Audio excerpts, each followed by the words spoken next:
todos. Nós vamos fazer o relato da Escola Paulo Freire e hoje os protagonistas desse relato serão 5 professores da escola. A professora Alessandra, a Carol, a Cíntia, a Janaí e a Cara. A Escola Paulo Freire foi inaugurada dia 18 de dezembro de 2014, então ela é um bebê, né? A gente atende alunos, 13 turmas do 1º ao 7º ano.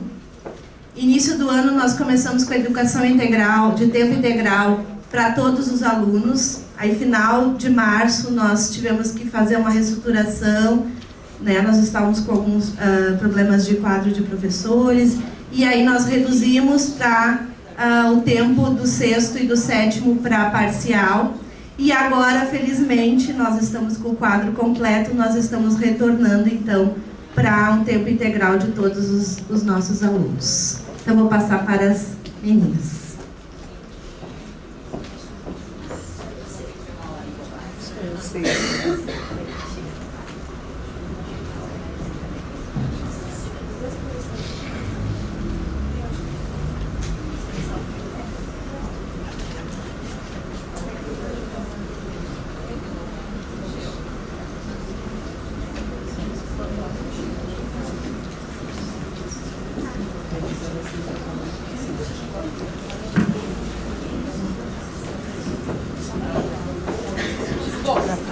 Então,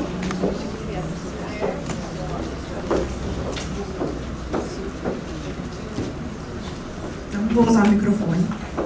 Bom, para iniciar então a nossa apresentação sobre a nossa escola, a gente tem um vídeo pequenininho que foi feito por professores da escola que vai trazer uma ideia de como que isso tudo começou.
Então é isso, como foi dito, a Paulo Freire, ela é o bebê, é o mais novo integrante dessa família que chegou há muito tempo, mas que vem construindo uma história E assim como toda família, ela vem crescendo, né? E a Paulo Freire é esse bebê que acabou de nascer, tem um pouquinho tempo de vida. E bom, assim como todo bebê, esse nosso bebê aqui, ele também foi desejado, foi planejado, foi gestado, não por uma pessoa só, mas por muitas pessoas. E assim como acontece com os pais, principalmente os pais de primeira viagem, enquanto esse bebê estava sendo gestado, a gente só pensou nos pontos que eram realmente positivos, como o bebê seria lindo, cheiroso, tão amado. É assim, né? Com as mães, a gente sabe que funciona dessa maneira. Só que quando esse bebê nasceu, a gente descobriu que tinha uma parte da qual a gente não tinha pensado enquanto ele estava sendo construído. Tinha dores de ouvido, tinha um pouquinho de cólica, um choro durante a noite, um monte de coisa que vinha acontecendo com esse bebê que tinha acabado de nascer e que a gente não esperava e talvez nem sabia exatamente como lidar com isso. Mas que bom, porque quando isso aconteceu, a gente percebeu que pais de primeira viagem são despreparados. Que bom que são, né? Afinal de contas, se a gente achasse que sabia de tudo, pobre daquele nosso bebê, né? Ia seguir dentro da caixinha. Mas não, isso não aconteceu. Os pais de primeira viagem se desacomodaram e tentaram inovar, fazer diferente. Esse nosso bebezinho aqui, ele ainda não caminha sozinho com as pernas dele, porque ele ainda realmente é muito novinho e ele precisa de muita ajuda.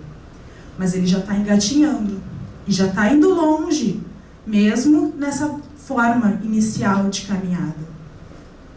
A gente sabe que precisa de toda a família.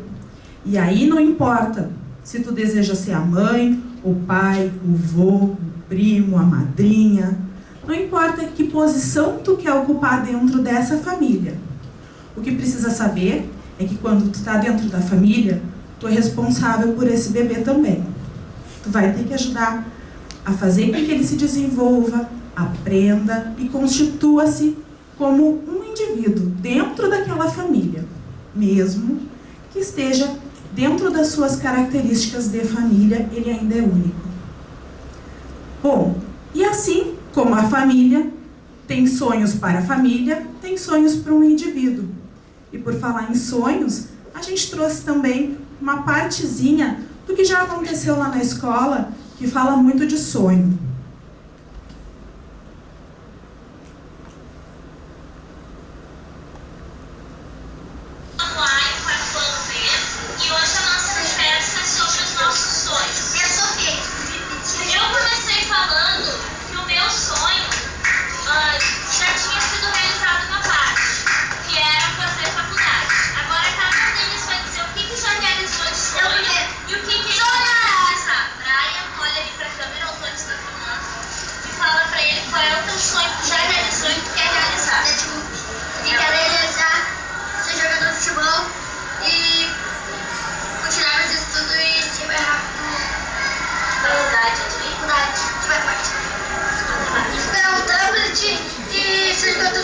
Pra quem que quer o tablet, César? Pra mexer? Vamos lá? E eu não acho, eu vou fazer. E eu quero comprar, eu tô no notebook pra mexer com elas. Tá quanto? Sai do WhatsApp. E pra faculdade, que bom. A minha faculdade é de matemática. Se você realizou, eu ganhei um videogame, eu quero realizar esse social. Eu quero ter uma filha chamada Melissa. E o sonho que tu realizou? Que a minha mãe tinha diabetes e ela conseguiu superar. A minha mãe, ela tem veterinária e não trabalha. E agora é minha vez. Minha avó tava com câncer. E ele fez uma cirurgia e já morreu. Mas o teu sonho era o quê? Que ele sarasse. E ele não conseguiu. Mas isso era um sonho que dependia de ti? Era um sonho que dependia de ti? Tu acha que tu tinha o poder de ficar boa? Tu rezou pra ele melhorar, né? Então tu fez a tua parte.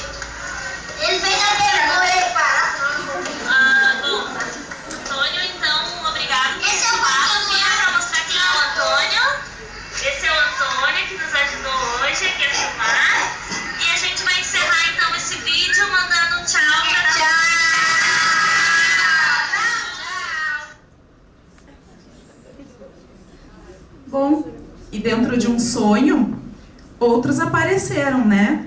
Como o Brian mostrou, às vezes o sonho não se concretiza da forma como a gente quer, mas nem por isso ele deixa de ser sonho e nem por isso ele evita que a gente continue sonhando, não é verdade?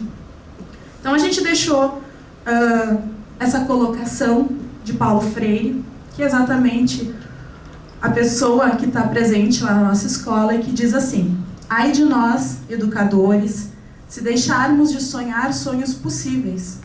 Os profetas são aqueles ou aquelas que se molham de tal forma nas águas da cultura e da sua história, da cultura e da história do seu povo, que conhecem o seu aqui e o seu agora, e por isso podem prever o amanhã que eles mais que adivinham, eles realizam. E como já foi dito aqui por outras escolas, a gente não está dizendo que é fácil. E não é fácil.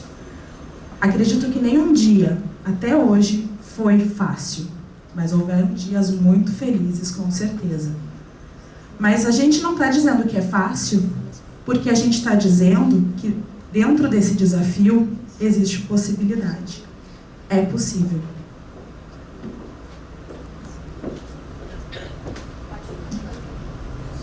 Bom, e por que não é fácil então?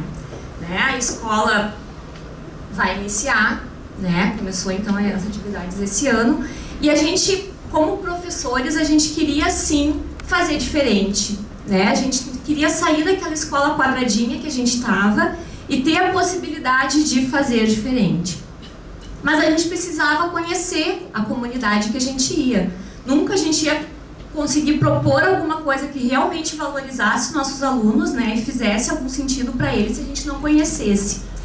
Então, quando falavam pra gente aonde que era já, né, a nossa escola, então, bom, a Escola Paulo Freire, ela fica lá no loteamento Pôr do Sol, que é uma escola passando a Guajuviras, é uma escola passando a Contel, ela é uma escola passando as antenas, passando o presídio, passando, e a gente, puxa a vida, já começa a pensar num monte de coisa que a comunidade de periferia vai apresentar. E alguns preconceitos também a gente já vai carregando. Mas, na realidade, que comunidade é essa? Bom, a comunidade Paulo Freire, então, a gente teve um primeiro diagnóstico que foi feito lá na época das matrículas, né? Se evidenciava o quê? Eram famílias bem numerosas, né, com mais de 5 pessoas, a maioria delas, mais de 4 pessoas. Elas eram famílias que viviam, né, de uma renda de até 2 salários mínimos, e esses 2 salários mínimos não é o salário mínimo que a gente conhece de R$600, né? Eles falavam o mínimo deles era R$300, né? Era R$200 por mês para manter uma família de 5 pessoas. Algumas famílias, inclusive, não tinham renda nenhuma, vivem da ajuda, né, dos vizinhos, da ajuda dos familiares. Mantidas normalmente, na sua maioria, pelo pai ou pelo padrasto. Não participava de nenhuma atividade dentro da comunidade, né, então a única coisa ali era a frequência na escola.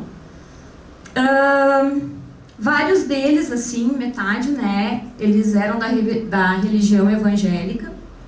E algumas atividades que a gente perguntava assim para eles, qual atividade que de repente eles gostariam que a escola trabalhasse, né? Veio muito a questão do movimento do corpo, então da dança, né, do esporte. E pra gente, nesse primeiro diagnóstico, assim, o que ficou muito evidente foi essa parte da vulnerabilidade social, né? E também a parte dessa questão das religiões evangélicas, né, que a gente sabe que tem algumas vertentes na religião evangélica que são pouco permissíveis, né, então a gente tinha que cuidar um pouquinho das atividades que a gente ia desenvolver para que não excluísse nenhum desses alunos. E o ano começou, esse foi o primeiro diagnóstico, né, e o ano começou. E aí a gente pôde fazer um outro diagnóstico, que foi na nossa observação e no nosso convívio com os alunos. Pode trocar. E aí, direto, o que apareceu nesse diagnóstico, né, foi a parte da violência. Nossos alunos eram alunos extremamente violentos, né, que resolviam qualquer situação de conflito com chute, com pontapé, com soco, né, e que isso também reflete um pouco do que eles têm em casa, né, apanham de pai, apanham de mãe, do irmão mais velho, né, uma maneira que eles têm de manifestar até um pouco dessa exclusão que eles estão acostumados a viver. E aí a gente viu que a nossa missão ali, além da parte de ensinar, na parte do foco da aprendizagem, também tinha muito dessa parte social, né? De envolver, né, esses alunos e mostrar que outras possibilidades, né, eram possíveis.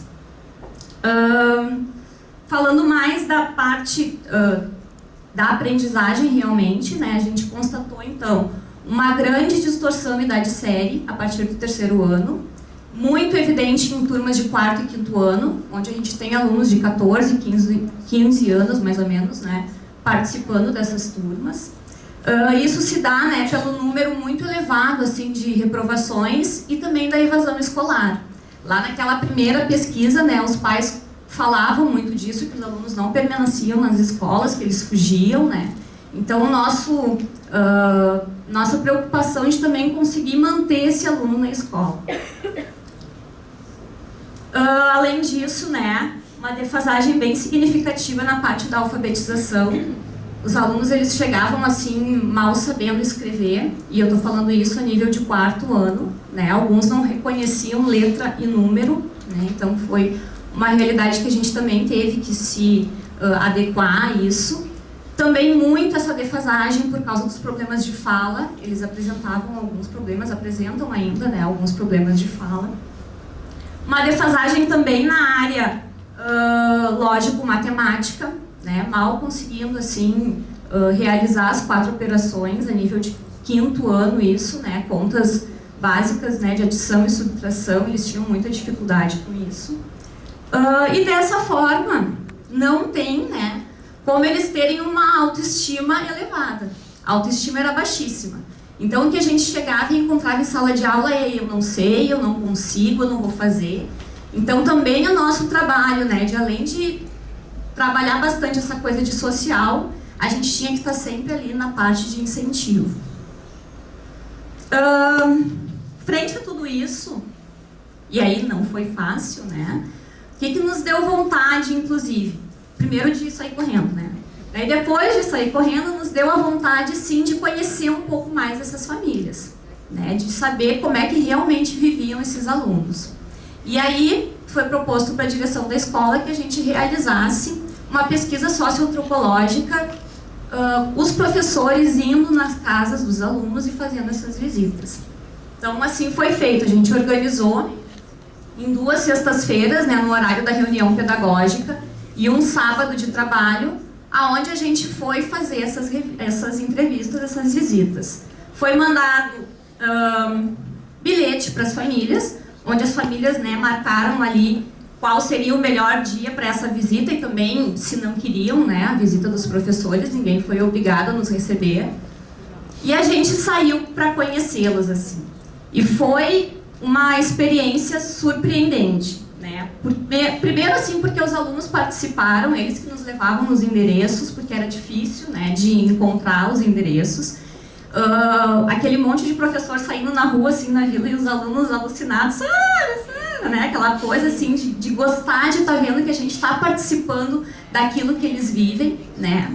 E depois, porque é um choque de realidade, né? Uma coisa é a gente saber que eles vivem no limite da pobreza e da miséria. Outra coisa é a gente entrar na casa que eles vivem, né?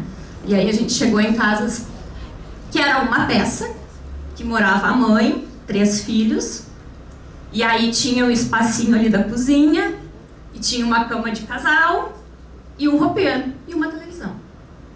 E era ali que eles moravam. Não visualizei nem banheiro, não sei como é que era essa coisa. Então a gente vê assim, ó, que o nosso trabalho, ele é muito mais do que aprendizagem, muito mais. E aí a gente fica pensando, qual o meu papel quanto professor de fazer a diferença na vida desse aluno? Será que eu sou capaz? Será que realmente é possível? Uma coisa que ficou muito evidente assim é o conformismo que eles têm. A gente perguntava para as famílias, tá, e o que pode melhorar no bairro, o que pode ser diferente? Nada, professora, assim tá bom. Então eles não visualizam nenhuma possibilidade de mudança. E a gente, quanto professores, eu acho que a gente tem que mostrar que sim, eles têm uma opção se eles quiserem. Eles não precisam se conformar com isso. Então, como é possível, a gente está tentando. E a Carlinha vai dizer como.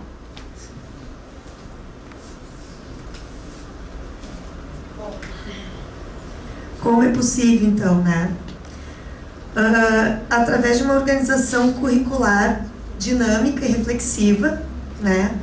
Com base numa ideia de currículo em constante movimento, né? Onde a ação, reflexão, pensar e o repensar, né? Faz parte disso tudo, considerando e valorizando o contexto, que a Carol já comentou, levando em consideração a interdisciplinaridade, a não hierarquização disciplinar, né? Então, vocês vão ver mais adiante que a gente não leva em consideração só o português, só a língua portuguesa, só a matemática. A gente tenta dividir isso em todas as áreas, né? Artes, educação física, enfim. E rompendo os muros concretos e subjetivos da sala, né? Da escola. Através de parcerias, né? A gente tem parceria com a UBRA, onde acontece práticas esportivas, né? A gente tem um ginásio que é situado bem próximo à escola, ao lado da escola. Lá acontece as aulas, as práticas de educação física e o taekwondo, né? Que outra escola comentou que também tem, né? Entre outras, né? A assembleia também, a gente faz lá naquele espaço. Também tem a Praça da Juventude, que é próxima à escola, né, que é da comunidade, está inserida, né, na comunidade, e lá são oferecidas oficinas, né, atividades culturais, como teatro. Então a gente procura permear todos esses lugares que são deles, né, estão ali na comunidade. Então, para essa prática integradora, né, e crítica, se propõe a divisão por área de conhecimento. Então, é linguagem, matemática, ciências humanas, né, ciências naturais e ensino religioso. A gente organiza em duas partes, a parte comum, que é comum de todas as escolas, né, que já é sabido, e a parte diversificada. Porém, isso não acontece em turno contra turno, é no período integral da escola. Então, a parte diversificada dentro da linguagem, as linguagens e mídias, esporte, diversidade, a dança, a música, né, a lógica, a filosofia, a sustentabilidade, cultura e diversidade. Então, o que acontece? Essa parte diversificada é a que nos possibilita essas adaptações no currículo, né, esse currículo em movimento. Um exemplo disso é a dança, que inicialmente ela não estava inserida no currículo, mas a partir das entrevistas iniciais foi um desejo dessa comunidade. E ao longo do ano, nos festejos juninos, uma professora apresentou essa vontade, essa habilidade, né? Então a gente juntou isso, né? Outra mudança, né? Outro movimento desse currículo são os quartos anos, que inicialmente eles já iniciavam com os períodos por área de conhecimento. Mas, ouvindo os alunos, né, ou até as conversas entre nós, professores, a gente percebeu a necessidade de uma professora referência, né, nos quartos e nos quintos. Então, nós retomamos isso e a gente viu que foi de grande valia, né, até na relação entre eles, na relação entre os professores, né, os conflitos, né, puderam ser resolvidos na sala. Então, a questão do vínculo afetivo entre eles e os professores, né.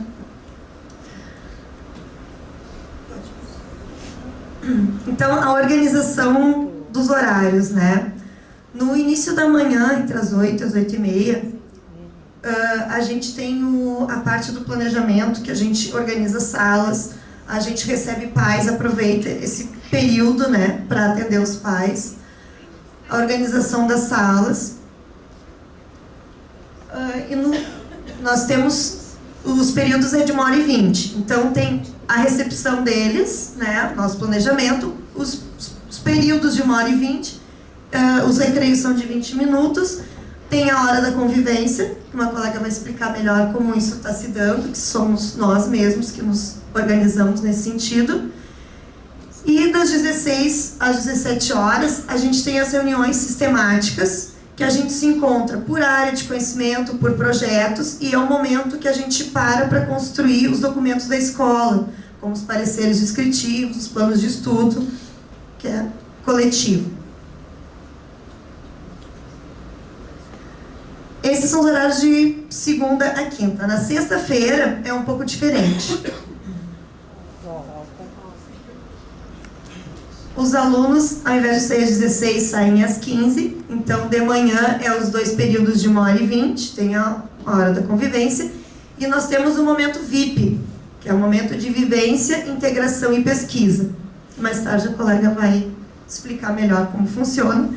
E toda sexta-feira nós temos a reunião de 2 horas. Reunião pedagógica de 2 horas. Estou tentando. É muita coisa. Também, fazendo parte desse currículo, a escola é organizada em salas temáticas, né? Então nós temos 2 prédios.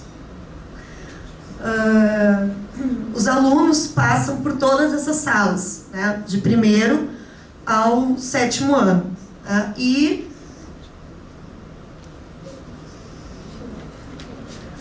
passam por todas essas salas com os diferentes estímulos, né, direcionados às áreas do conhecimento.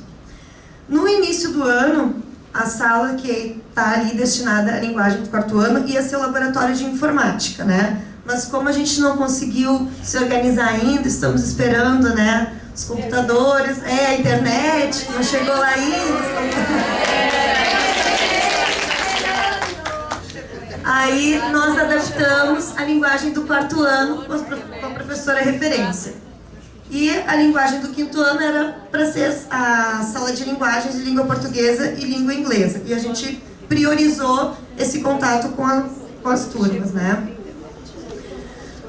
No início do ano foi bem difícil essa organização, né? Os alunos e as alunas se colocarem, transitarem pela escola de forma autônoma, né? Então a gente estava sempre naquela vucu-vucu, né? A cada período. E a escola, ela não tem sinal, né? Ela não tem a sirene. Então foi um pouco difícil para eles se adaptarem, mas comparando do início do ano para cá, a gente percebe uma grande melhora deles, né? Essa autonomia de trocar de sala, de respeitar os horários, de se organizar. Inclusive, na semana passada, em função da chuva, a gente ficou 4 períodos numa sala só.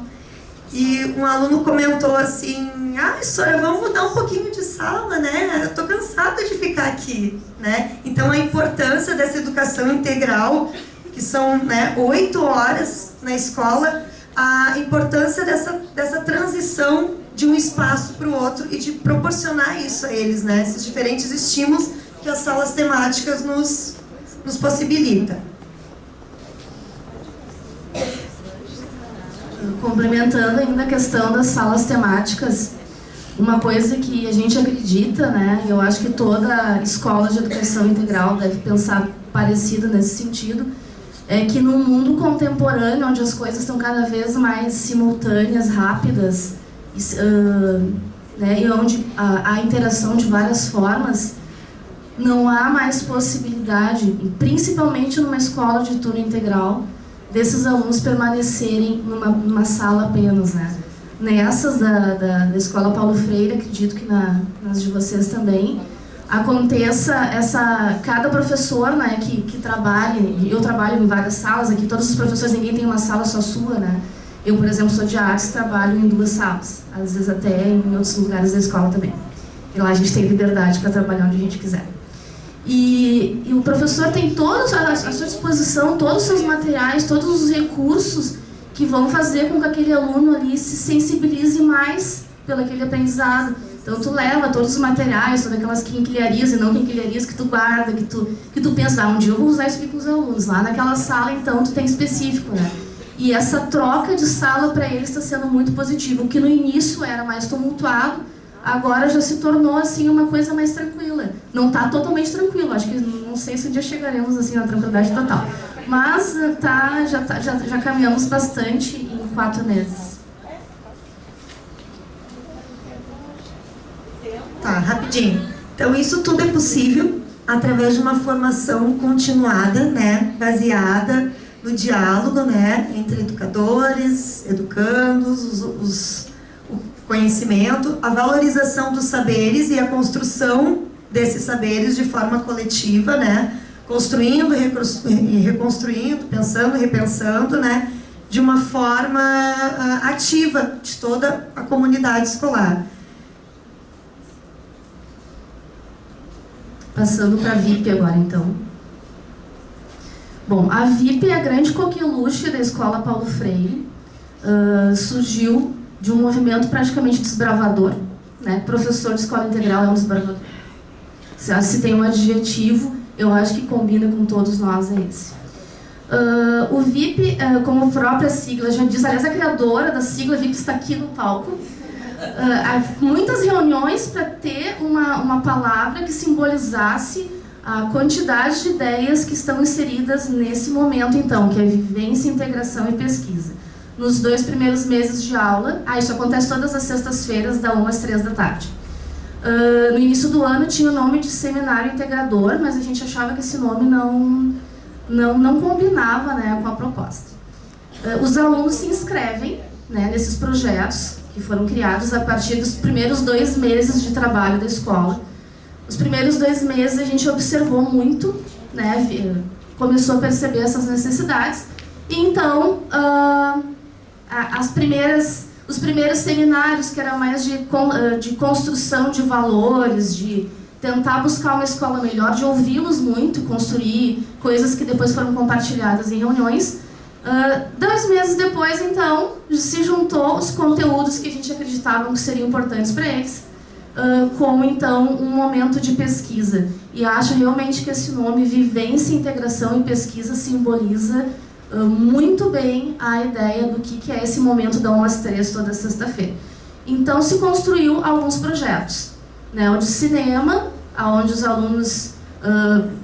mesmo os mais, né, de periferia também têm acesso a várias mídias, mesmo sendo do Paraguai, algumas mídias deles, mas tem acesso a todas elas.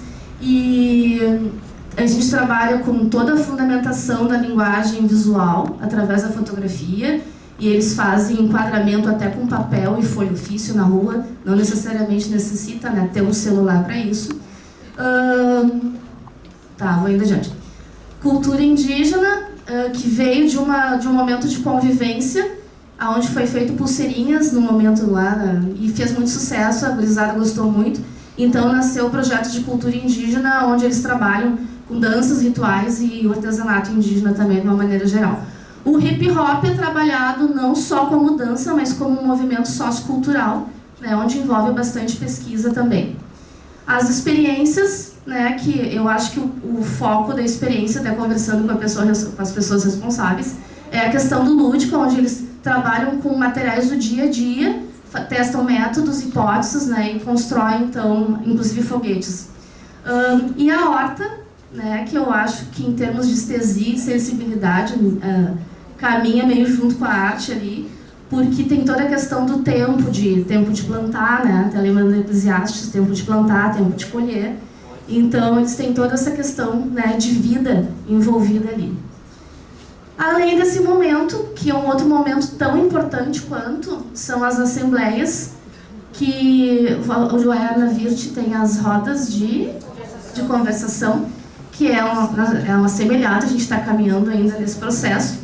Então, as assembleias é um diálogo que se constrói com os alunos, primeiro em sala de aula, com a seguinte questão: o que podemos fazer para construir uma escola melhor? E, já tivemos 2 grandes assembleias, depois isso a gente leva para o ginásio, os pais são convidados a participar, a comunidade escolar, né, como um todo, professores, e então lá eles têm esse momento então único, né, de realmente ter ideias para construir uma escola melhor. E eles colocam também curtir e não curtir. As coisas que eles estão curtindo na escola e o que não estão curtindo. As famílias também, né, podem dizer. E uma das coisas que mais, eu já estou terminando, uma das coisas que mais apareceu de ponto positivo foi justamente o VIP, que é esse momento então que acontece todas as sextas-feiras da 1 às 3 da tarde. Rapidinho, porque assim, daí eu aqui 5 para o meio-dia, nós em outro momento ainda não vamos fazer, vamos atalhar. Como vocês são os bebezinhos, a gente vai merecemos. Tá bom. Pode passar então. Rapidamente, então, eu vou apresentar, antes desse teria um slide que seria a hora da convivência, que o nosso sonho ainda é de que os alunos transitem pela escola escolhendo a atividade que eles querem fazer. Ainda não estamos conseguindo, tá? Em função de agressões que vêm ocorrendo na escola e coisa e tal. Mas, como diz a Alessandra, a gente ainda vai derrubar os muros, deixar eles soltinhos ali, escolhendo a atividade que eles querem fazer conforme as salas temáticas. Passa rapidinho. Tem 3 projetos que são desenvolvidos na escola, onde o foco é a aprendizagem dos alunos. O projeto Sonho Letrado é voltado para o 4º e para o 5º ano, em função de um grupo de alunos que não estão alfabetizados. Então, eles são atendidos das 16 às 18 horas. Um grupo de aluno em 2 grupos, né? Um grupo 2 vezes por semana, os que têm mais dificuldade, e um grupo 1 vez por semana, que são os que faltam apenas algumas consolidações no processo de alfabetização. Resgatando Aprendizagens é um projeto que acontece com alunos do 6º e do 7º ano, também das 16 às 18 horas, 2 vezes por semana. Esse não é voltado apenas para a alfabetização, mas outras dificuldades que os alunos também venham a apresentar. E a docência compartilhada, que é um projeto que acontece nos 4º e nos 5º anos, onde os alunos passaram a ter mais 2 períodos de aula com a professora referência e a professora de linguagens e mídias, justamente para elas conseguirem fazer um trabalho mais intensificado com esses alunos e proporcionar a inclusão deles na sala de aula. Para concluir, então, nós temos 2 construções coletivas, 2 produtos que foram feitos na escola até o momento, que são os planos de estudo que estão sendo elaborados então. Estamos em fase de conclusão, dá para se dizer, onde nós estamos partindo dos direitos de aprendizagem. Então, os professores, a parte comum e a parte diversificada, estão conversando entre si e elaborando os objetivos de aprendizagem que garante esses direitos. E os pareceres descritivos, que então os alunos do 1º ao 7º ano, todos eles receberam pareceres descritivos feitos de forma colaborativa pelo grupo de professores, usando N ferramentas, Google Docs que trava, enfim, várias coisas para que pudesse ser possível descrever por área do conhecimento, né, as dificuldades e os avanços desses alunos. Isso aí, então, muito obrigada. Teríamos um vídeo para apresentar, mas a gente vai... só passa o último slide, pula o vídeo. Aí nós somos um grupo de 29 professores, nós temos uma técnica de educação básica, né, que nós recebemos há pouco, um professor readaptado que trabalha na secretaria. Então, nós temos um conjunto de 29 profissionais que trabalham na escola. E esse é o grupo, então, da Escola Paulo Freire. Ali, Paulo Freire. Elas demoraram muito, as outras, vocês entendem, né? O Erna aqui, a Leonel.